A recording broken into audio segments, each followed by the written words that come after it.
हे प्रथम पूज्य श्री गणेश, हे वक्रतुंड, हे लंबोदर, हे करुणानिधान श्री गणेश, आज हम आपको पुकारते हैं, किसी स्वार्थ से नहीं, किसी मांग से नहीं, बस आपके चरणों में कुछ पल शांति पाने के लिए।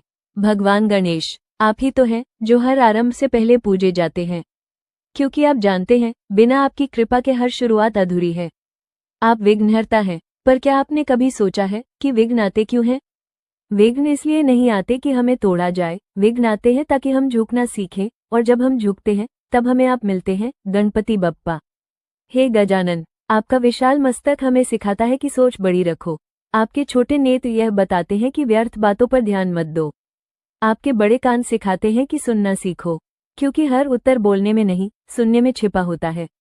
और आपकी सूंड, कभी कठोर कभी कोमल, हमें ये सिखाती है कि जीवन में संतुलन कितना आवश्यक है। हे प्रभु, आज का मनुष्य बहुत कुछ पा लेने के बाद भी खाली है। घर है पर शांति नहीं, संबंध है पर अपनापन नहीं, सफलता है पर संतोष नहीं। हे गणेश, अगर ये सब हमारी तकलीफें हैं तो समाधान भी सिर्फ आप ही हैं। आप कहते हैं सब कुछ मेरे ऊपर छोड़ दो, पर हम छोड़ नहीं पाते, क्योंकि हमें अपने अहंकार से बहुत प्रेम है। आज हम आपसे प्रार्थना करते हैं प्रभु, हमारे मार्ग से सिर्फ बाहरी विघ्न ही नहीं, भीतर के विघ्न भी हटा दीजिए। हमारे भीतर से डर हटाइए, अहंकार हटाइए, क्रोध हटाइए और असमंजस हटाइए। हे सिद्धिविनायक, जो भी यह वाणी सुन रहा है, उसके जीवन में जो रुका हुआ है उसे गति दीजिए। जो टूट चुका है उसे संभाल लीजिए। जो भटक गया है उसे मार्ग दिखाइए, और जो थक गया है प्रभु, बस उसके सिर पर अपना हाथ रख दीजिए। हमें बहुत कुछ नहीं चाहिए गणेश, बस इतना वरदान दीजिए कि हर कठिन समय में हम आपका नाम लेना न भूलें, क्योंकि जहाँ गणेश का नाम है वहाँ भय नहीं, जहाँ गणेश की कृपा है वहाँ असंभव नहीं।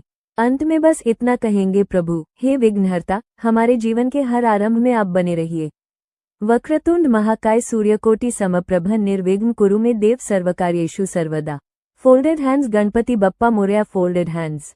हे प्रथम पूज्य श्री गणेश, हे वक्रतुंड, हे लंबोदर, हे करुणानिधान श्री गणेश, आज हम आपको पुकारते हैं, किसी स्वार्थ से नहीं, किसी मांग से नहीं, बस आपके चरणों में कुछ पल शांति पाने के लिए। भगवान गणेश, आप ही तो हैं जो हर आरंभ से पहले पूजे जाते हैं, क्योंकि आप जानते हैं बिना आपकी कृपा के हर शुरुआत अधूरी है। आप विघ्नहर्ता हैं, पर क्या आपने कभी सोचा है कि विघ्न आते क्यों हैं? विघ्न इसलिए नहीं आते कि हमें तोड़ा जाए, विघ्न आते हैं ताकि हम झुकना सीखें, और जब हम झुकते हैं तब हमें आप मिलते हैं, गणपति बप्पा। हे गजानन, आपका विशाल मस्तक हमें सिखाता है कि सोच बड़ी रखो। आपके छोटे नेत्र यह बताते हैं कि व्यर्थ बातों पर ध्यान मत दो। आपके बड़े कान सिखाते हैं कि सुनना सीखो, क्योंकि